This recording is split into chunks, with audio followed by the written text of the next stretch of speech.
हूँ आसमान में धान बो रहा हूँ।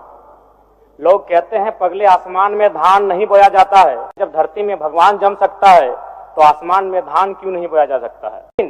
ईश्वर, अल्लाह, रब, गॉड आज लाखों लाख एकड़ भूमि में जमीन पर स्थापित हो चुके हैं। ईश्वर ने चांद, सूरज, धरती का निर्माण कराया है। आज वह मंदिर, मस्जिद, गिरजाघर, गुरुद्वारे के माध्यम से इस धरती पर स्थापित हो चुके हैं 2 गज जमीन में। मैं एक विद्रोही कवि ने लिखा है कि मैं किसान हूँ, आसमान में धान बो रहा हूँ। लोग कहते हैं पगले आसमान में धान नहीं बोया जाता है। कवि कहते हैं कि जब धरती में भगवान जम सकता है तो आसमान में धान क्यों नहीं बोया जा सकता है। लेकिन सच तो यह अध्यक्ष महोदय कि आज तक आसमान में धान नहीं बोया गया, लेकिन ईश्वर, अल्लाह, रब, गॉड आज लाखों लाख एकड़ भूमि में जमीन पर स्थापित हो चुके हैं।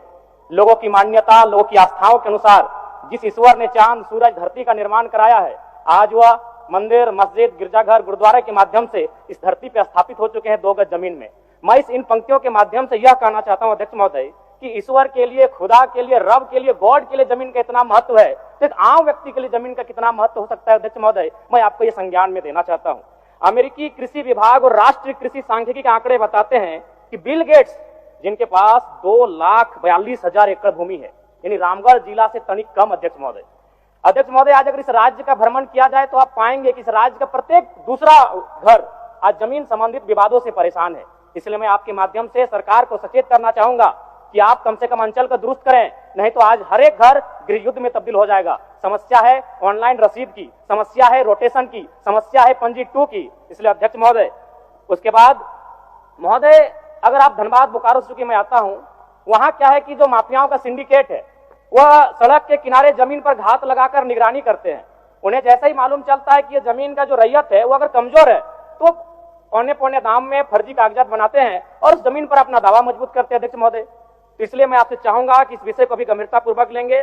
उसके बाद अध्यक्ष महोदय, इस राज्य के तमाम आंदोलन, चुहाड़ विद्रोह से लेके, तमाड़ विद्रोह से लेके बिरसा मुंडा का आंदोलन, वह भूमि पर आधारित आंदोलन रहा अध्यक्ष महोदय, और उसी के परिणाम स्वरूप इस राज्य में एसपीटी कानून, सीएनटी कानून और विल्किंसन कानून लागू किया गया। लेकिन आज जब आप सड़कों में देखेंगे कि आदिवासी समाज के लोग रांची में सरना झंडा गाड़कर अपनी जमीनों की रक्षा कर रहे हैं, सीएनटी जमीन होने के बाद भी अध्यक्ष महोदय, इसलिए मैं आपके माध्यम से सरकार से चाहूंगा कि सीएनटी संबंधित जो जमीन है उन पर वापसी का प्रावधान किया जाए। अध्यक्ष महोदय 30 सेकंड चाहेंगे अध्यक्ष महोदय, और साथ ही साथ क्योंकि जब जमीन की बात आती है तो विस्थापन की बात आती है अध्यक्ष महोदय, चूंकि मैं उन क्षेत्र से आता हूं, कई ऐसे कागजात हैं जिनमें विस्थापन की जो जमीन लीज का मामला है वो 999 साल दर्शाया गया अध्यक्ष महोदय।